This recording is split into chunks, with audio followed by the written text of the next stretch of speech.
yaitu kesehatan mental dicirikan atau ditandai dengan adanya kemampuan pertama mampu mengenali potensi diri. Kita tahu kita ini bisanya apa gitu, cocoknya misalnya bekerja di bidang apa atau cocoknya saat belajar seperti apa gitu.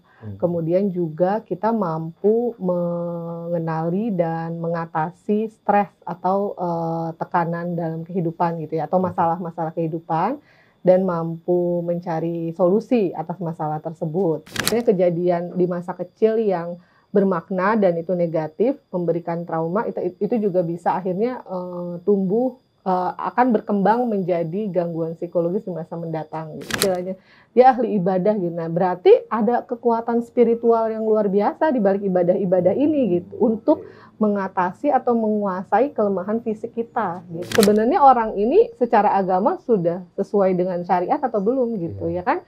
Sholatnya dia sebenarnya udah benar atau belum? Kok bisa-bisanya dia mengaku sebagai Tuhan. Tapi di sisi lain ketika anak tidak diberikan ruang untuk berekspresi atau mengutarakan perasaan apa yang dia rasakan atau apa yang dia pikirkan atau apa yang dia ingin ucapkan atau katakan, nah itu akan berbahaya bagi tumbuh kembangnya nanti begitu.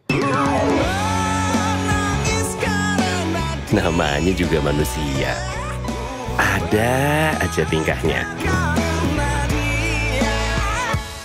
Tapi ada energi istimewa yang menggerakkan kebaikan buat sesama tanpa mengenal batasan. Itulah indahnya energi kebersamaan. Pertamina, energizing you. Kita harus bikin iklan Ramadan yang menyentuh. Halo Bu, aku kayaknya nggak bisa mudik tahun ini. Nanti uangnya aku transfer aja ya. Kita buka dulu yuk. Menangkan Ramadan dengan sentuhan penuh keikhlasan.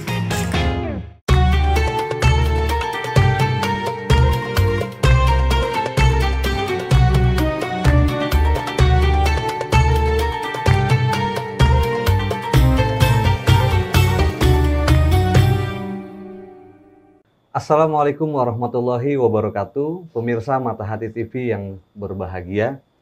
Kehidupan sehari-hari ini dengan segala tantangannya tentu sangat mempengaruhi terhadap kesehatan mental masyarakat. Nah, yang terjadi di tengah-tengah masyarakat banyak sekali individu yang sebetulnya tidak mengetahui terkait dengan potensi gejala gangguan mental. Nah, sebetulnya ini menjadi penting sekali karena banyak masyarakat yang mereka tidak mengetahui apa saja potensi gejala gangguan mental, atau sebaliknya banyak juga masyarakat yang dengan mudah menghakimi bahwa dirinya itu sedang mengalami gangguan atau gejala gangguan mental pada dirinya. Juga nanti kita akan membahas seputar kesehatan mental ini tentunya dengan narasumber kita, seorang guru besar psikologi agama, yaitu Profesor Dr. Rena Latifah. Langsung saja kita sapa. Assalamualaikum, Prof. Waalaikumsalam. Apa kabar, Prof? Sehat, Prof? Alhamdulillah sehat. Sehat jiwa, raga, dan mental tentu ya, Prof ya. Insya Allah. Insya Allah. Mudah-mudahan kita terjaga kesehatan kita, tentunya soal kesehatan mental kita juga ya, Prof. Iya. Nah, hari ini kita di program Mata Hati TV, Prof, akan membahas tentang kesehatan mental, terutama pada generasi Z atau milenial matang. Nah, untuk menjadi pertanyaan pertama saya, Prof, sebetulnya apa sih definisi dari kesehatan mental itu sendiri? Oke, baik. Terima kasih, Mas Coki. Kesehatan mental itu biasanya kita merujuk pada definisi yang dikemukakan oleh WHO, Organisasi Kesehatan Dunia, yaitu kesehatan mental dicirikan atau ditandai dengan adanya kemampuan pertama mampu mengenali potensi diri. Kita tahu kita ini bisanya apa gitu, cocoknya misalnya bekerja di bidang apa atau cocoknya saat belajar seperti apa gitu. Kemudian juga kita mampu mengenali dan mengatasi stres atau tekanan dalam kehidupan gitu ya, atau masalah-masalah kehidupan dan mampu mencari solusi atas masalah tersebut. Kemudian juga dicirikan dengan adanya produktivitas. Jadi kita misalnya menghasilkan sesuatu setiap harinya, berkarya, bekerja, sekolah, belajar, begitu. Nah, kemudian juga ketika kita sudah produktif, artinya kita bisa memberikan kontribusi kepada masyarakat luas ya kalau untuk lebih luasnya, tapi mungkin kontribusinya itu bisa mulai dari skup terkecil, misalnya di lingkungan keluarga, lingkungan pertemanan, lingkungan pekerjaan, hingga di lingkungan masyarakat begitu. Kira-kira seperti itu cirinya. Definisi dari kesehatan mental menurut WHO gitu. Ya, artinya ketika masyarakat itu dianggap mampu mengenali potensi dirinya, apalagi dia mampu melakukan hal-hal produktif yang tadi Prof sampaikan, paling tidak dia akhirnya bisa bermanfaat di lingkungan dalam sekup yang paling kecil tadi ya Prof. Nah sekarang kalau itu tadi soal kesehatan mental, nah kalau definisi dari gangguan mental itu Prof? Wah ini kebalikannya berarti ya.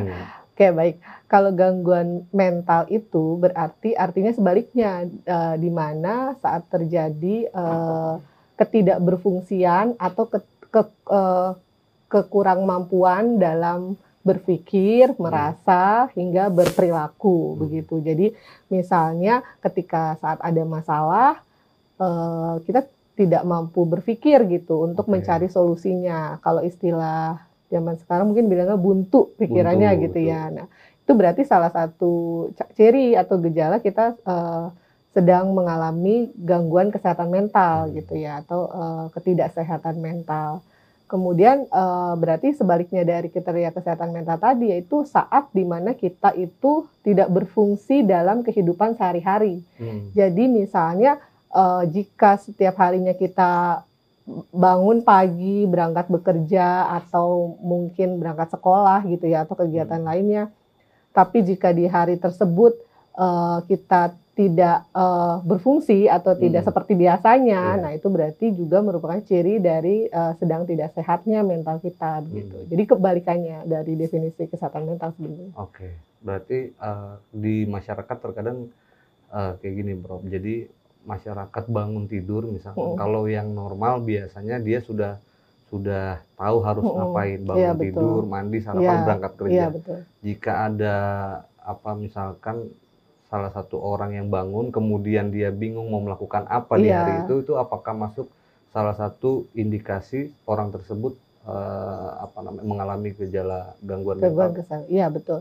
Jadi misalnya apalagi kalau tidak ada semangat gitu ya, buru-buru mau bangun misalnya buka mata saja atau beranjak dari tempat tidur di pagi hari aja misalnya,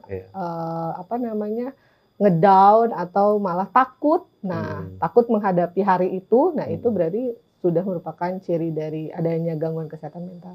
Kalau yang ini kan tren sekali ya Bro, artinya sekarang kita sering sebut teman-teman kita itu kaum rebahan misalkan. Itu kan biasanya mereka yang bingung melakukan aktivitas apa di hari itu, atau dia tidak punya semangat dalam melakukan aktivitas. Itu sebetulnya apakah sudah bisa dipastikan dia terkena gejala gangguan mental atau memang sebetulnya biasa aja Bro? Oke, baik. Harus dibedakan apakah itu memang karakter atau kebiasaannya dia. Tadi kan yang dikatakan adalah ada perbedaan keberfungsian kehidupan atau aktivitas sehari-hari. Kalau aktivitas hariannya tidak seperti itu, kemudian berbeda, nah itu berarti ada indikasi bahwa sedang mengalami gangguan pikiran, ada yang dipikirkan, atau sedang ada yang dirasa berat dalam kehidupan dia gitu. Tapi kalau memang dia sehari-harinya memang tadi rebahan, setiap mungkin seminggu 6 hari lah dia rebahannya. Mungkin itu berarti ya sudah menjadi kebiasaan dia gitu ya. Kalau bahkan misalnya dia malah enjoy dengan cara seperti itu ya, belum tentu dia masuk ke kategori gangguan kesehatan mental gitu. Belum tentu atau belum bisa dipastikan dia terkena gejala gangguan mental. Iya, betul. Nah, tapi tentu kalau misalnya dia tidak produktif berarti tidak sehat mental. Jatuhkan tadi kan definisi kesehatan mental adalah ujungnya adalah produktivitas gitu. Kalau dia rebahan, tapi misalnya kan anak-anak zaman sekarang kan mereka bisa produktif, tapi caranya tuh lebih slow ya, slow living lah, atau misalnya lebih tidak mau diatur terlalu keras misalnya gitu ya. Yang penting pekerjaan saya selesai misalnya seperti itu. Kalau tetap ada unsur produktivitasnya berarti tidak masalah. Itu tadi berarti termasuk ke dalam kategori karakteristik atau kebiasaan gitu, atau mungkin tren gitu ya, atau memang ya itu dari karakteristik generasi, dari generasi ke generasi kan karakteristiknya berbeda-beda gitu. Nah, kita bergeser pertanyaan sedikit Prof. Ini sudah saya ingin menanyakan terkait gangguan mental apa Mm-mm. sih yang sering kali dirasakan oleh masyarakat perkotaan? Oh, baik. Kalau gangguan mental ya, sebenarnya di Indonesia itu Kementerian Kesehatan ada yang namanya Riset Kesehatan Dasar, Oke. Riskesdas. Di situ ada data-data misalnya gangguan psikologis gitu, yang memang terdata itu adalah misalnya depresi, skizofrenia, kemudian juga kecemasan gitu ya, stres. Dan memang kalau kecenderungan apa yang paling banyak di perkotaan itu adalah stres, kecemasan, depresi gitu.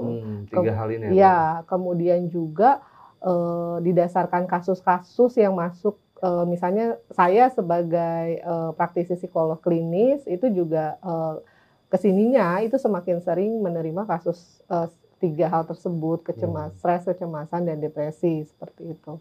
Dan misalnya fenomena yang terjadi juga kan ada fenomena kejadian bunuh diri yang semakin tinggi ya. Tinggi, iya. Nah, itu biasanya didahului dengan depresi gitu. Oke. Jadi memang Pemicunya karena ya, dia depresi. ya, jadi dia tidak punya harapan untuk mau hidup atau putus asa lah istilahnya gitu. Betul. Jadi merasa tidak ada gunanya hidup gitu ya. Jadi akhirnya diawali dengan punya pemikiran bunuh diri atau istilahnya ide bunuh diri, kemudian baru nanti melakukan tindakan bunuh dirinya gitu. Oke. Nah, itu itu mengkhawatirkan. Tadi 3 hal yang sering kali stres, kemudian depresi sama kecemasan ya. Nah, itu faktor atau penyebab utamanya apa sih, Prof? Oke, baik. Kalau gangguan psikologis itu kita mengkategorikan penyebabnya itu berada dalam 3 kategori besar, yaitu ada aspek biologis, kemudian aspek psikologis, dan aspek sosial atau dukungan sosial atau lingkungan sosial gitu. Nah, kalau aspek biologis ini biasa dikaitkan dengan misalnya faktor pengaruh obat-obatan atau genetik ya, misalnya faktor genetik juga berperan. Kemudian juga faktor psikologis itu adalah pola asuh biasanya. Pola asuh dari orang tua atau mungkin trauma yang pernah dia alami, kejadian berkesan atau kejadian bermakna yang itu negatif ya, adverse childhood experiences namanya. Jadi misalnya kejadian di masa kecil yang bermakna dan itu negatif, memberikan trauma, itu juga bisa akhirnya tumbuh, akan berkembang menjadi gangguan psikologis di masa mendatang gitu. Baik dalam bentuk tadi stres, cemas, depresi, atau bahkan yang lebih berat misalnya psikotik atau yang kita kenal dengan skizofrenia gitu. Itu dari dari aspek 3, psikologi. ya itu dari psikologi. Nah, kemudian yang ketiga aspek sosial, itu interaksi bagaimana perkembangan dunia sekitar dia saat ini ya, tadi misalnya dia, terus juga pengaruh misalnya sosial media kan, seperti misalnya gadget, orang menjadi kecanduan gadget, kecanduan game gitu. Nah, itu akan menimbulkan gangguan psikologis juga gitu. Jadi perkembangan dunia saat ini juga bisa mempengaruhi seseorang mengalami gangguan psikologis. Itu berlaku juga gak, Prof, terhadap anak-anak usia dini atau usia kecil? Iya, terkait tentu. hal yang terakhir, misalkan ada pengaruh dari media sosial atau gadget. Kita kan tahu hari ini media sosial itu tidak hanya dikonsumsi oleh orang dewasa ya. Hari anak-anak kecil juga sudah mulai banyak menggunakan media sosial. Berarti itu mempengaruhi juga? Mempengaruhi, sangat mempengaruhi. Karena kan dia kecanduan gadget ini kan mempengaruhi ini ya, otak bagian depan. Jadi dia akan bisa membuat si anak-anak ini jadi terbiasa, akhirnya tidak bisa melepaskan diri dari gadget tersebut begitu. Dan bahkan kasus-kasusnya ada juga yang dibawa ke rumah sakit jiwa, itu ada gitu. Jadi kalau yang sudah parah ya. Atau mungkin gangguan sederhananya misalnya pada anak yang di bawah 5 tahun mereka mengalami gangguan tumbuh kembang seperti misalnya gangguan wicara. Itu banyak kasus-kasusnya karena gadget. Misalnya gangguan wicara tuh dia jadi tidak bisa berbahasa Indonesia dengan baik dan benar, tapi hanya bisa berbahasa Inggris karena terlalu sering menonton tayangannya kartun berbahasa Inggris misalnya begitu. Keterlambatan wicara, atau mungkin kalau gadget itu kan dia hanya menatap, menerima ya, tidak berinteraksi gitu. Jadi itu membuat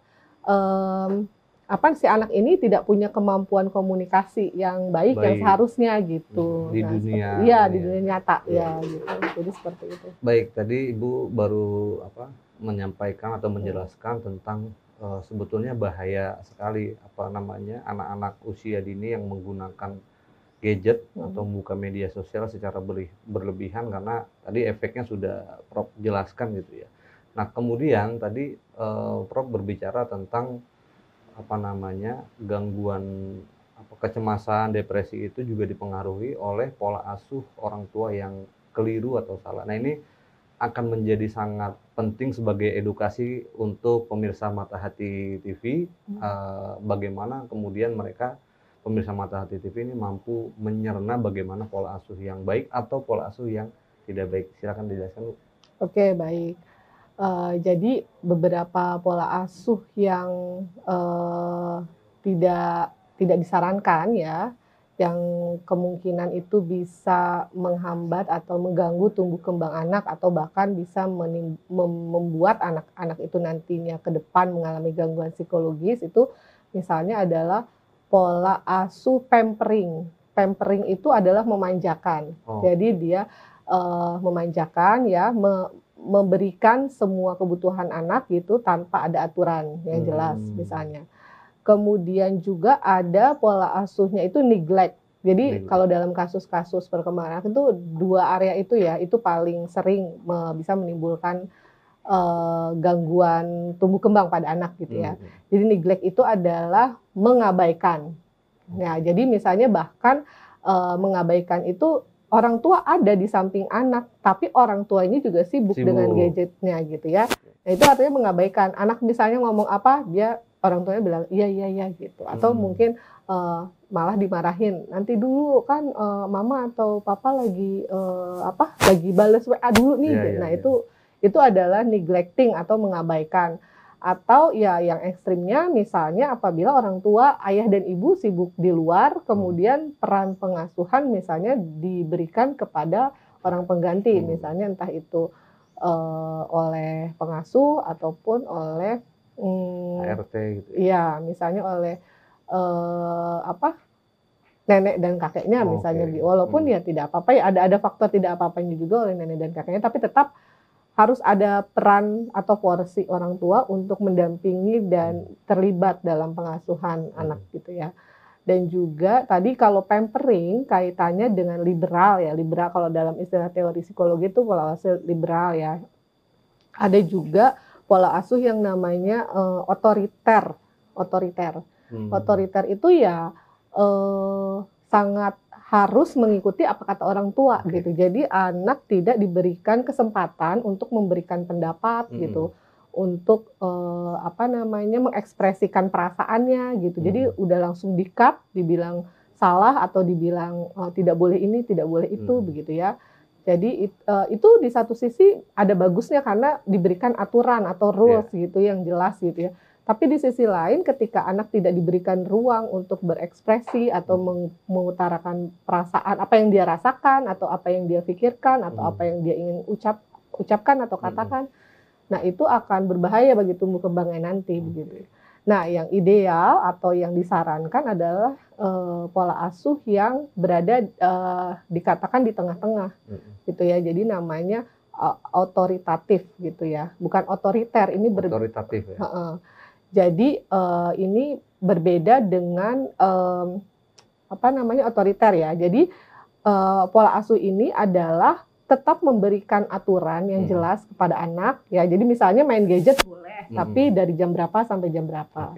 Dan ada aspek mengkomunikasikan maksud dan tujuan dari pemberian aturan itu apa, begitu. Keuntungannya bagi anak apa, kemudian juga manfaat ya bagi anak tuh apa begitu, bagi orang tua apa, kemudian juga nanti diberikan kesempatan kepada anak untuk mengemukakan pendapatnya gitu, atau mengemukakan perasaannya apabila menurut dia itu berat atau tidak sanggup dia jalani, dia boleh bargain atau dia boleh menawar gitu, atau dia boleh meminta kelonggaran waktu gitu. Jadi tapi itu harus dikomunikasikan dan dibahas lagi, misalnya orang tua ya tidak serta-merta juga misalnya memberikan apapun juga yang diinginkan anak, tapi dikomunikasikan. Intinya kedua belah pihak baik orang tua dan anak itu sama-sama mengetahui maksud dan tujuan pemberian aturan tadi dan sama-sama enjoy menjalani aturan tersebut gitu. Karena pada dasarnya kalau anak tidak dibiasakan untuk ada aturan itu juga itu tadi akan terlalu loose dan membuat dia akhirnya jadi terlalu bebas dan itu masuknya ke orang tua yang tadi ya pampering atau memanjakan gitu.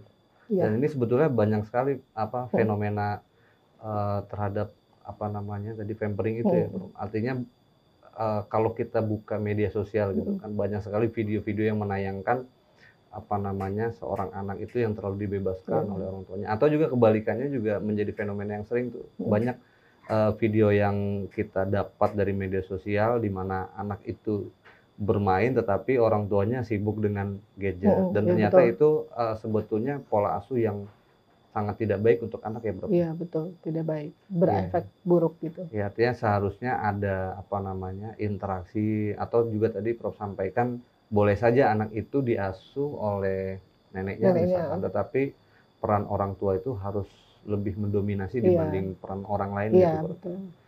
Oke, berarti pemirsa Mata Hati TV itu pentingnya pola asuh orang tua terhadap anak gitu agar tidak kemudian anak-anak kita mengalami potensi gangguan kesehatan mental.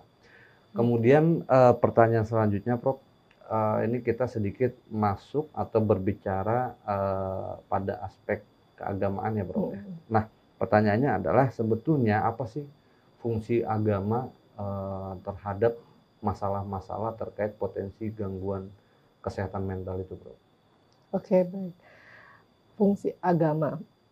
Agama itu kan sistem nilai ya, mengandung sistem nilai atau value gitu ya, yang baik dan yang tidak baik, yang boleh tidak boleh gitu ya, itu dilakukan.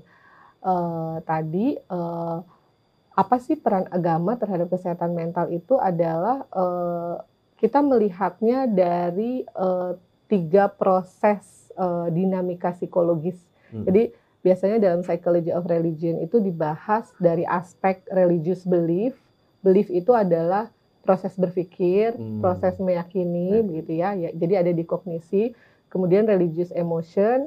Yang ketiga adalah religious experiences atau pengalaman. Ya, jadi agama ini ketika nilai-nilai yang ada dalam agama ini diyakini menjadi seperangkat belief atau religious belief, kemudian berefek juga terhadap perasaan atau religious emotion dan terejawantah dalam perilaku. Misalnya ada kalau dalam kajian Islam ihsan gitu ya. Nah, itu biasanya cenderung sehat gitu. Karena orang-orang yang menginternalisasikan 3 proses ini dia ciri-ciri tadi kesehatan mentalnya ada gitu. Jadi setiap hari punya tujuan gitu ya. Dia tahu potensi dirinya, dia tahu tujuan hidupnya apa misalnya kalau beliefnya ya kan. Jadi dia tahu tujuan hidupnya apa. Jadi dia tahu hari itu pagi itu dia bangun tujuannya apa. Misalnya mau apa gitu ya. Iya, mau apa, tapi misalnya tujuan yang lebih luhurnya itu adalah menjalankan peran sebagai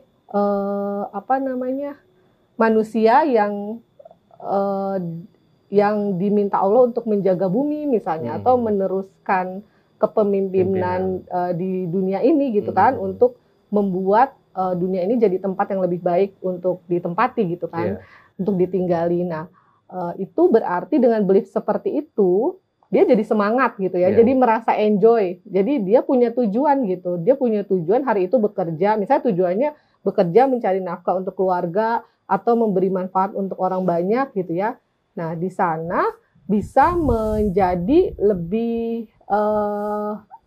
produktif, arahnya produktif kan. Jadi dia ada banyak hal yang bisa dia hasilkan di hari tersebut dan itu masuk ke dalam kategori kesehatan mental tadi kan gitu ya. Jadi dia menghadapi tekanan pun dia kembali ke belief yang dia punya bahwa ini semua adalah titipan Tuhan, misalnya bahwa ini semua sudah ditakdirkan oleh Allah, semua kejadian yang negatif pun misalnya dia punya belief itu ditakdirkan oleh Allah. Jadi dia menerimanya tuh lebih legowo gitu ya, lebih ringan gitu. Dan cenderung bisa mengurangi stres atau karena semuanya dikembalikan ke tujuan dia ada di dunia ini gitu. Iya. Ini itu bagi individu dewasa ya. Mm-mm. Lain lagi misalnya pada anak, berarti nilai-nilai agama itu sudah mulai bisa ditanamkan melalui tadi role model atau aturan-aturan dalam hal value agama yang ditetapkan oleh orang tua gitu. Tapi tadi tetap harus dijelaskan Iya, gitu. ada proses Iya, komunikasinya ada proses tadi. komunikasi, misalnya bangun pagi subuh sholat, misalnya itu tujuannya apa, terus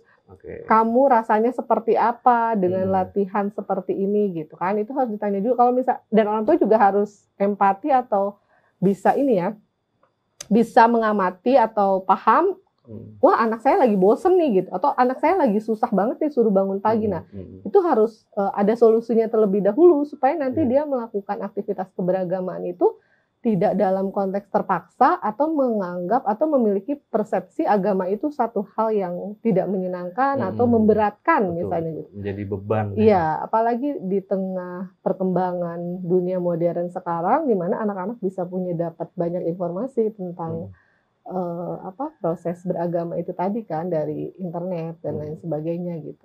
Jadi sebetulnya agama itu sangat memiliki fungsi atau peran yang penting ya, terhadap mengelola dirinya atau individunya agar terhindar dari potensi gangguan kesehatan mental gitu. Nah, sebelum saya lanjut pertanyaannya, tadi kan di awal itu Prof, saya berbicara terkait banyak sekali masyarakat yang dia tidak menyadari atau tidak memiliki kemampuan untuk mendeteksi bahwa dirinya ini sedang mengalami gangguan kesehatan mental. Atau sebaliknya, banyak juga anak-anak generasi Z atau milenial ini yang dengan mudahnya mengklaim dirinya bahwa kayaknya gue kena mental nih gitu. Ini kan fenomena ini banyak sekali ya. Nah, sebetulnya perilaku yang seperti itu apakah dibolehkan, atau kalau tidak dibolehkan dengan mengklaim dirinya sendiri gitu kan, ada gak sih semacam checklist gitu Bro, untuk mengindikasi bahwa sebetulnya gue ini kena gangguan kesehatan mental atau enggak gitu? Oke, ya baik. Terkait identifikasi gangguan kesehatan mental ya berarti. Kalau kembali kepada definisi tadi ya, definisi sehat mental itu adalah salah satunya kita bisa menjalani kehidupan sehari-hari ya, dengan ujungnya adalah produktif gitu ya, aktif produktif gitu. Nah, dari situ juga kita bisa bikin sebagai salah satu checklist atau pertanyaan gitu. Apakah ada perubahan ADL istilahnya, activity daily living. Ya, tadi ADL-nya ada yang terganggu atau tidak, fungsi kehidupan sehari-harinya terganggu atau masih sama. Ya, terganggu misalnya dari yang biasanya bangun subuh jam 5, tapi ini bangunnya jam 11 misalnya gitu. Nah, itu kan berarti ada perubahan. Kemudian juga dari yang kalau saat di kantor dia bisa bekerja misalnya 5 jam produktif. Ini kok nggak ada sama sekali yang bisa dia ketik atau dia hasilkan dalam satu hari itu misalnya. Pikirannya kemana-mana, perasaannya berat misalnya gitu. Nah, itu udah salah satu indikasi gitu. Jadi ada perubahan perilaku. Nah, jika itu terjadi pada individu dewasa, tentu kita bisa mengenalikan ya, atau mengenali diri kita atau teman kita. Tapi kalau pada anak, di situ perannya tadi pengasuhan. Orang tua yang memahami gerak-gerik anaknya, dia bisa paham tuh, wah anak saya ada perbedaan gitu dari kebiasaan dia sehari-hari gitu. Nah, itu bisa diantisipasi, bisa diwaspadai sebagai salah satu gejala gitu ya. Nah, kalau misalnya orang tuanya tidak mengetahui sama sekali tentang keseharian anaknya, tentu nanti lama-lama taunya anaknya udah pingsan atau udah ada silet-silet misalnya di tangannya kan, udah jatuh di kamar. Nah, itu yang membahayakan gitu. Jadi makanya peran pengasuhan tadi sangat penting dan harus digarisbawahi gitu. Nah, kemudian juga checklist lainnya adalah kalau yang parahnya itu, misalnya apakah kita punya gangguan pikiran gitu ya, ada yang memberatkan atau tidak hari-hari tersebut gitu ya, yang biasanya kita plong-plong aja, happy-happy aja, tapi kok ini jadi murung gitu. Kemudian juga misalnya ada pikiran-pikiran yang aneh atau tidak gitu. Misalnya kita merasa kok kayak dikejar-kejar gitu ya. Nah, itu bisa dilihat, diceritakan ke orang atau ke orang yang kita percaya gitu. Kok gue rasanya kayak sesak nafas gitu ya. Pokoknya ada gangguan fisiologis juga misalnya. Ada juga biasanya kami psikolog itu mendeteksi, menanyakan dengan tidurnya bagaimana, ada gangguan tidur atau tidak dalam beberapa hari terakhir gitu. Jadi misalnya biasanya tidur satu hari misalnya 6 jam gitu ya, ini tidurnya hanya 1 jam gitu. Atau yang namanya gangguan tidur itu tidak hanya kurang tidur, tapi juga kebanyakan tidur. Itu juga bagian dari gangguan tidur. Jadi bilang misalnya tidurnya 12 jam atau 20 jam Bu saya. Sebetulnya itu nggak baik-baik aja. Iya, itu lagi nggak baik-baik aja gitu. Kecuali kalau mungkin misalnya habis tidur ya dia memang recharge gitu ya, terus habis itu enak gitu ya, seger, fresh ya, berarti itu memang dia sedang habis capek, kemudian tidur untuk kayak handphone di charge gitu ya, agak lama itu nggak apa-apa. Tapi mungkin kalau ini udah tidurnya 20 jam tapi 3 hari berturut-turut, nah itu yang harus diwaspadai gitu ya. Atau mungkin sebenarnya 1 hari pun tidur 20 jam tapi misalnya dia merasa masih kurang aja dan merasa ada yang salah dengan diri dia. Nah, itu harus di cross check, jangan-jangan saya lagi kena mental nih gitu. Itu boleh diidentifikasi seperti itu. Atau juga kami biasa menanyakan gimana makannya, ada gangguan makan atau tidak. Jadi kan makan, tidur itu bagian dari ADL tadi ya, activity daily living ya. Jadi selain bekerja juga ada makan, tidur. Nah, kemudian kalau makannya juga sama tadi. Apakah sedang banyak makan ataukah sedang kurang makan gitu dari porsi harian biasanya. Nah, kalau misalnya dia bilang hari ini nggak makan sama sekali gitu, atau mungkin hari ini lagi banyak makan, lagi sangat banyak makan gitu, nggak kenyang-kenyang. Nah, itu juga bisa ada indikasi atau gejala sedang mengalami kena mental tadi atau gangguan psikologis. Lagi ada pikiran gitu, atau ada gangguan emosi dan lain-lain. Nah, kalau terkait tadi yang perubahan aktivitas dalam pekerjaan misalkan Prof. Tadi Prof sebut misalkan dia di kantor kok nggak bisa mikir, nggak bisa mengerjakan sesuatu, atau misalkan tadinya dia cukup tidur 6 jam gitu kan, dari jam 11 malam misalkan bangun jam 6 pagi. Nah, ini kok tiba-tiba bangunnya jam 10. Ini kalau terjadi dalam 1 hari saja, apakah itu masuk sesuatu yang bisa disebut sebagai indikator orang itu sedang kena gangguan mental atau enggak? Terjadi hanya dalam satu hari saja. Nah, itu tadi, kalau misalnya dalam 1 hari kemudian dia menyadari dan ternyata masih butuh lagi untuk tidur lebih banyak lagi, atau mungkin maksudnya kurang tidur atau kebanyakan tidurnya tadi ternyata kurang gitu ya, masih harus dilanjutkan. Nah, berarti itu harus waspada dari orang sekitar atau dari diri dia sendiri.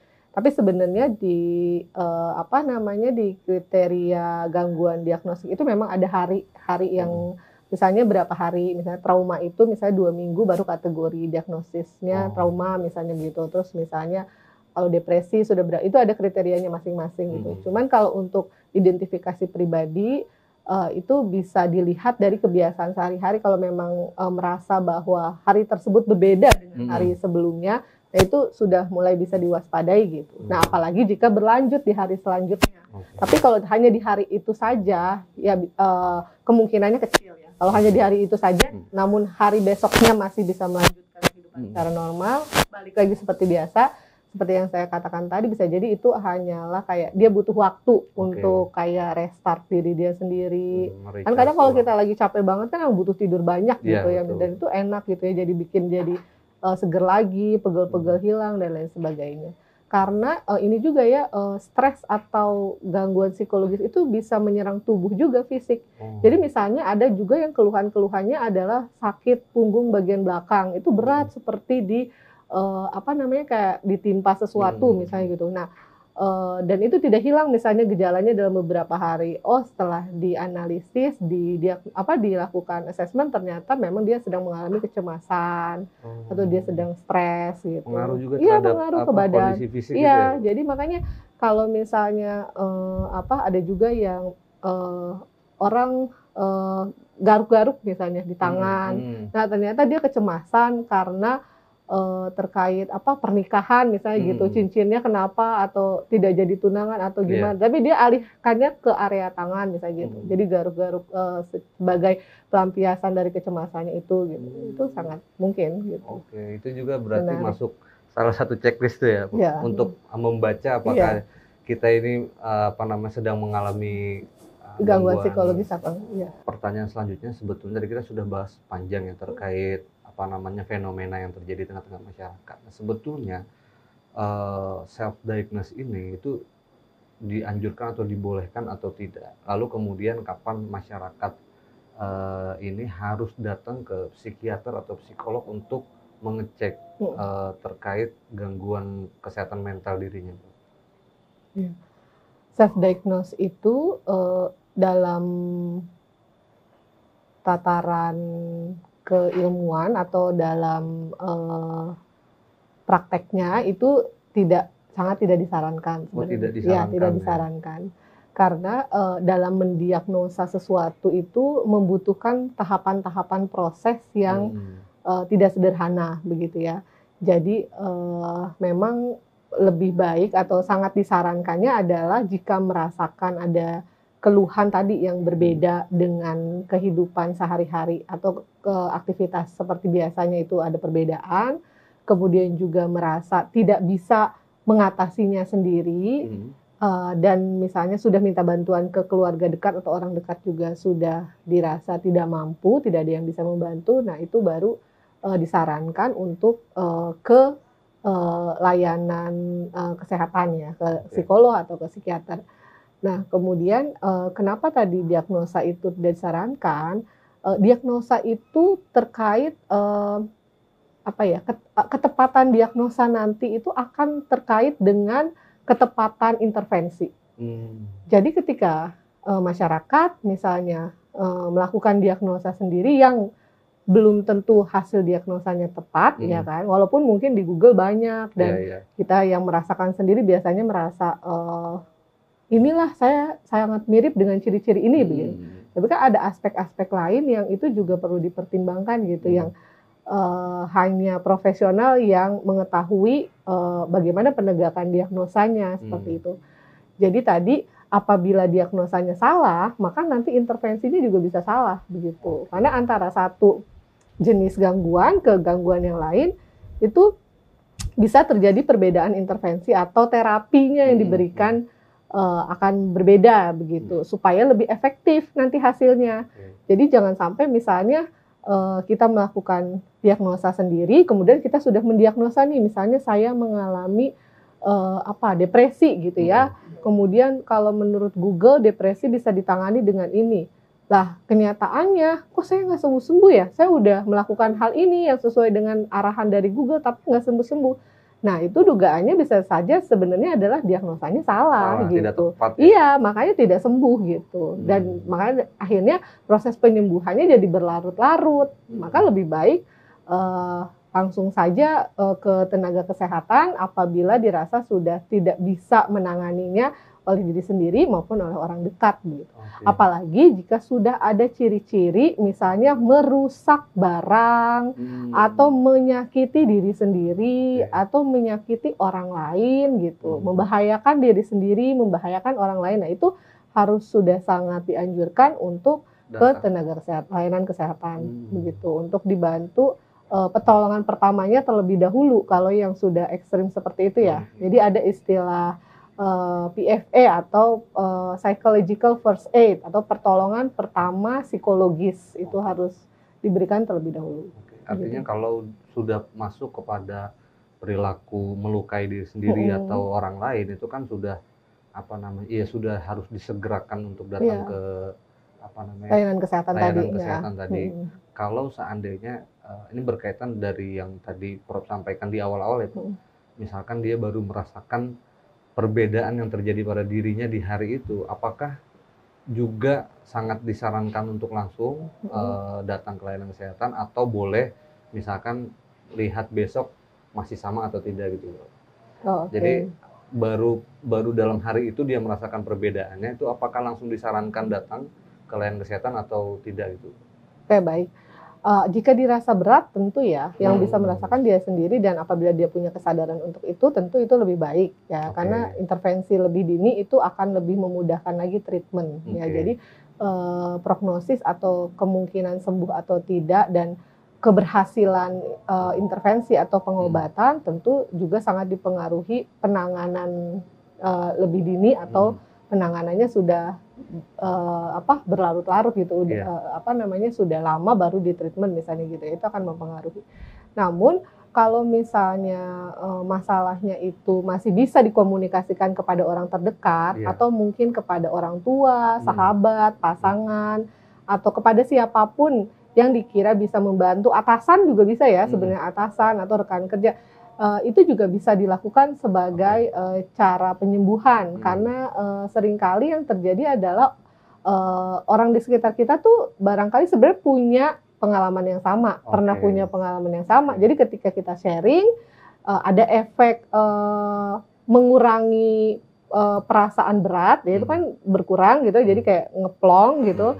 Tapi juga ada proses dia teredukasi dari pengalaman temannya atau teredukasi dari tempat dia sharing dari orang tuanya misalnya begitu. Jadi itu boleh diupayakan sebagai lini pertama untuk membantu gejala gangguan kesehatan mental ini. Oke, berarti yang sangat disarankan atau dianjurkan untuk segera datang ke layanan masyarakat itu ketika dia sudah merasa sangat berat ya dari apa perbedaan yang terjadi dalam dirinya di hari itu ya, Bro.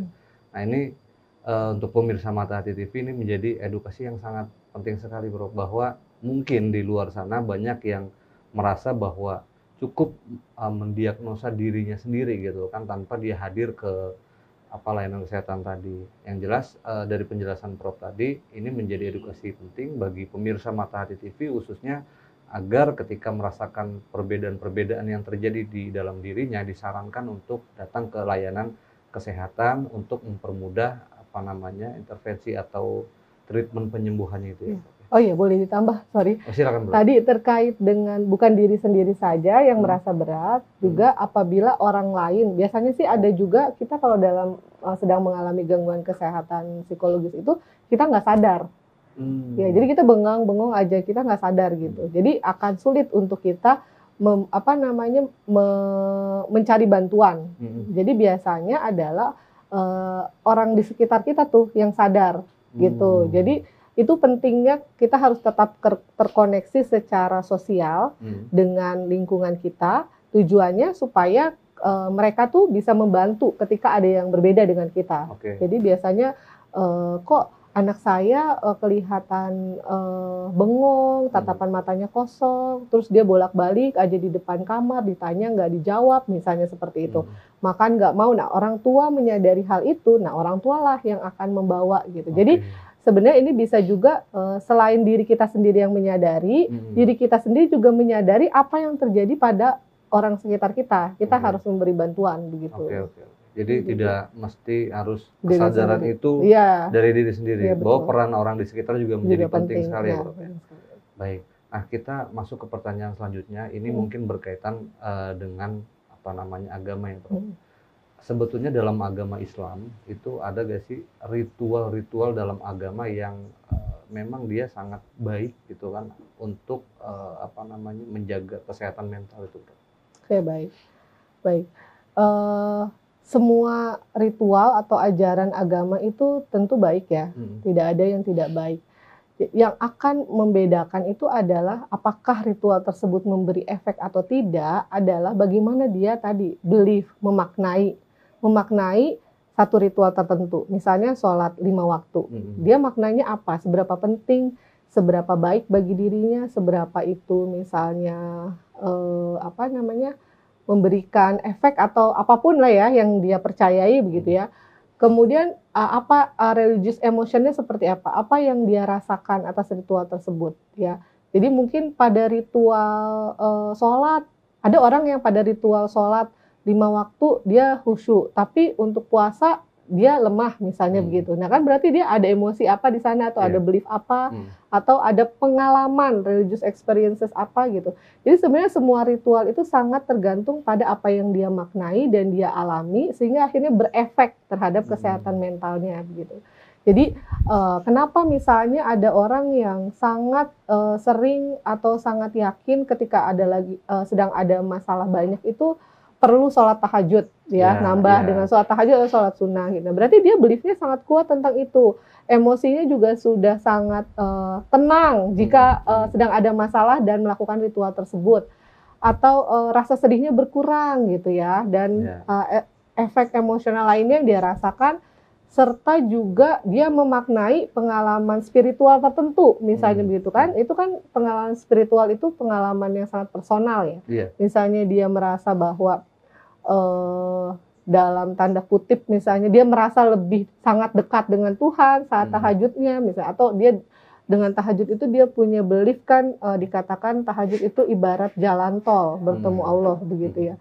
Nah, itu berarti ada belief di sana yang dia yakini dia sangat dekat sekali berinteraksi dengan Tuhan, dan di sana semua masalahnya bisa diceritakan, bisa diselesaikan, bukan diselesaikan, bisa diceritakan, dan setelah melakukan ritual tersebut biasanya dia merasa solusi-solusi atas masalahnya terbuka luas gitu, dan dia akhirnya lebih ringan gitu ya, perasaannya lebih ringan untuk menjalani tantangan-tantangan kehidupan begitu.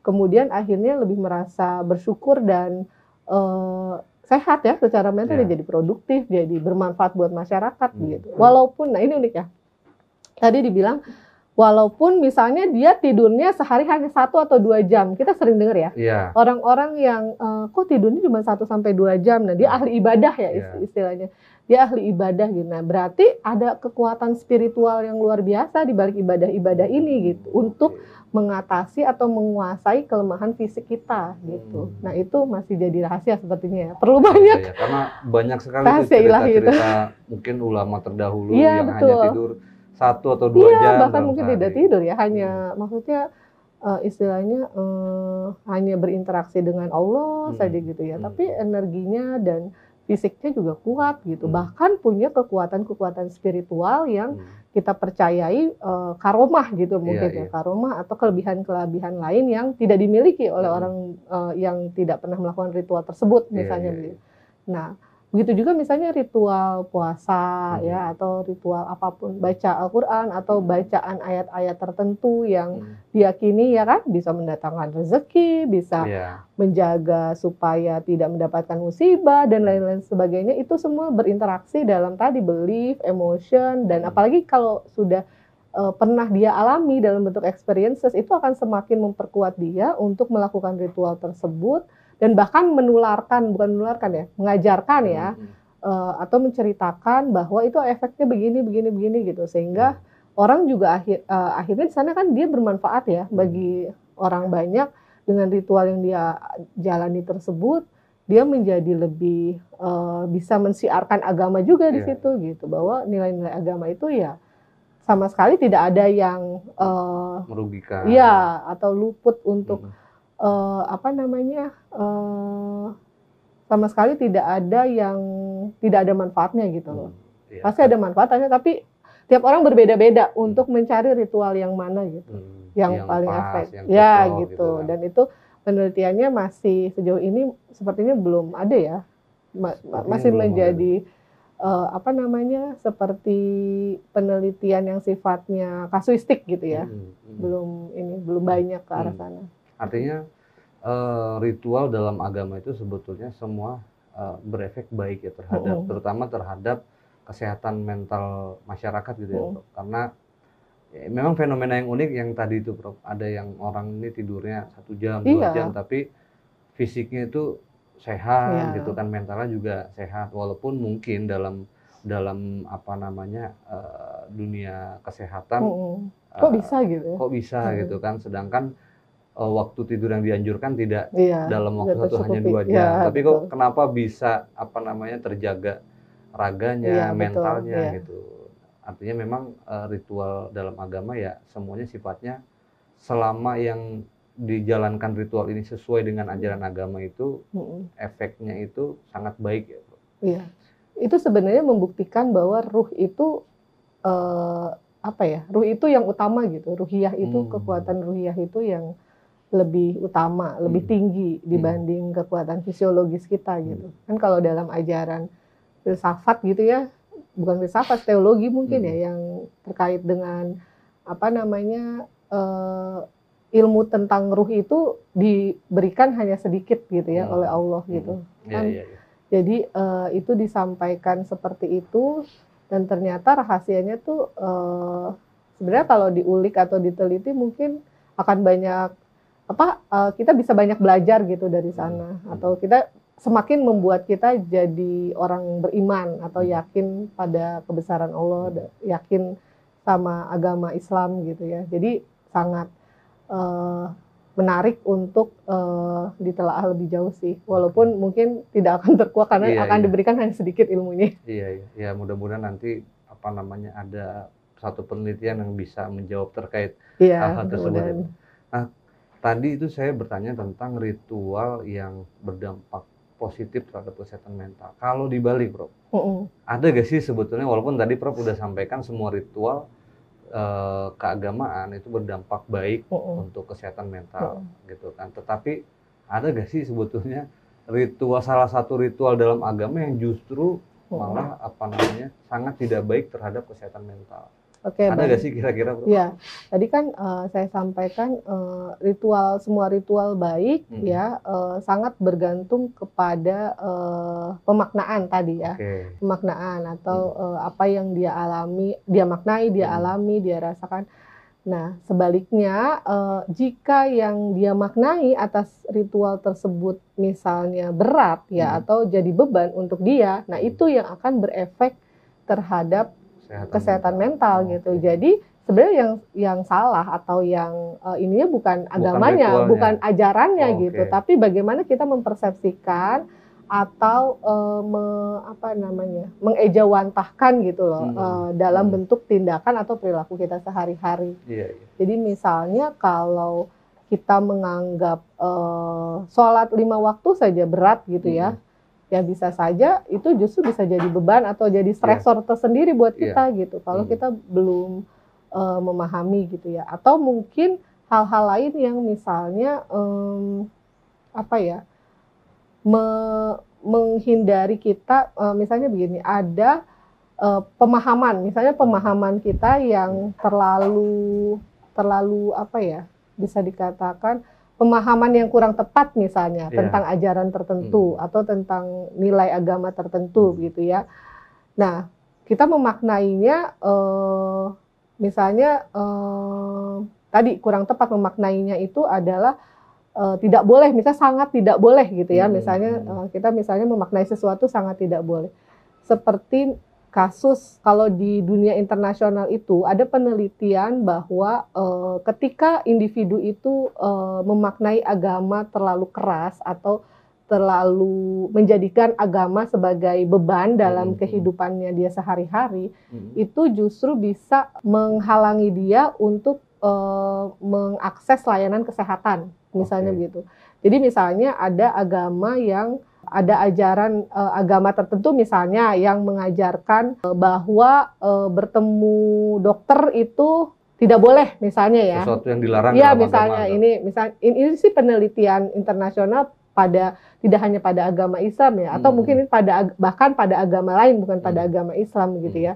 Jadi ketika tidak mengakses ketika dia punya pikiran bahwa bertemu dokter itu adalah tidak diperbolehkan, maka dia tidak mau tuh kalau saat sakit dia tidak mau mengakses layanan kesehatan gitu. Jadi dia lebih memilih untuk menyembuhkan dirinya melalui obat-obatan tradisional misalnya seperti itu, atau melalui air minum atau lain sebagainya.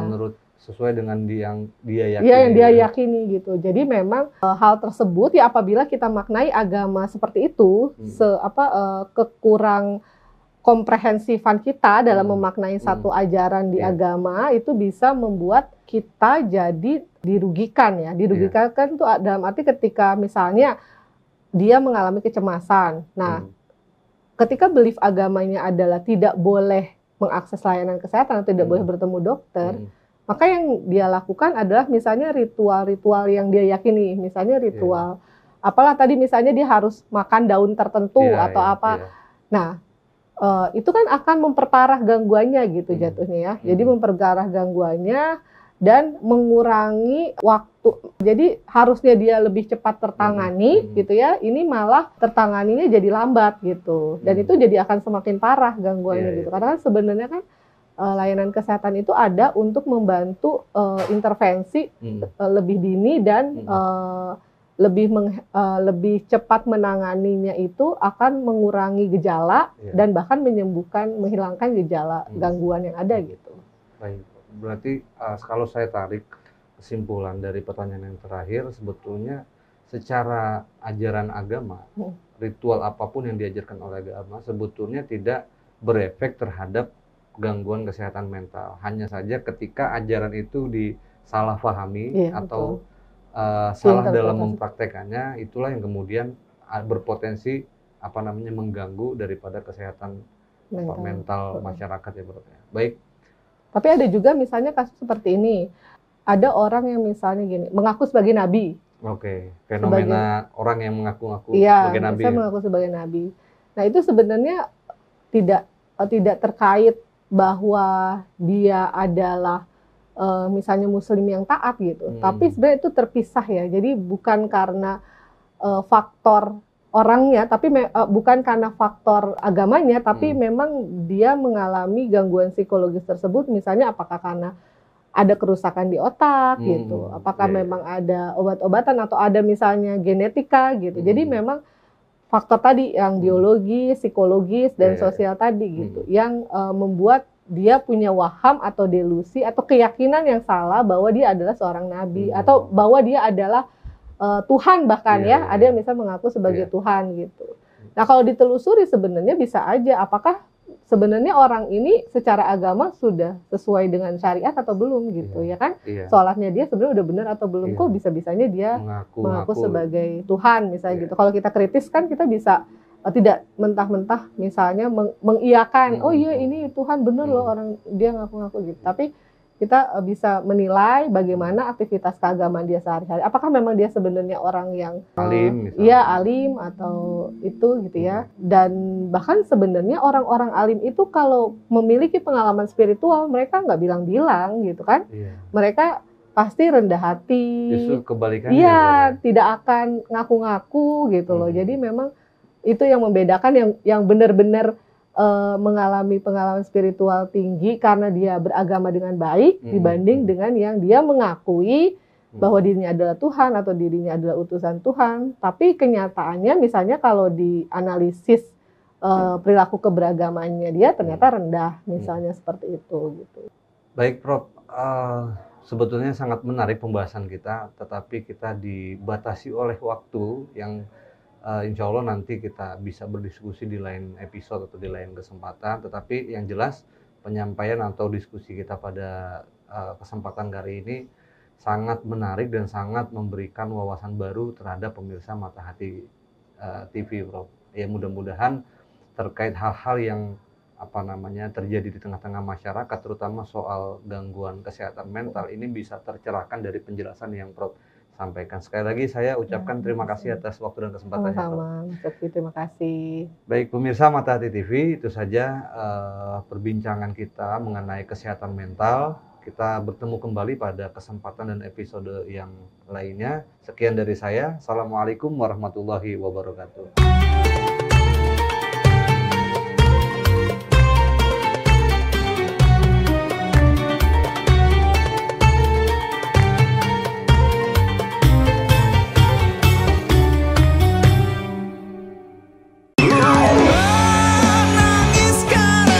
Namanya juga manusia, ada aja tingkahnya.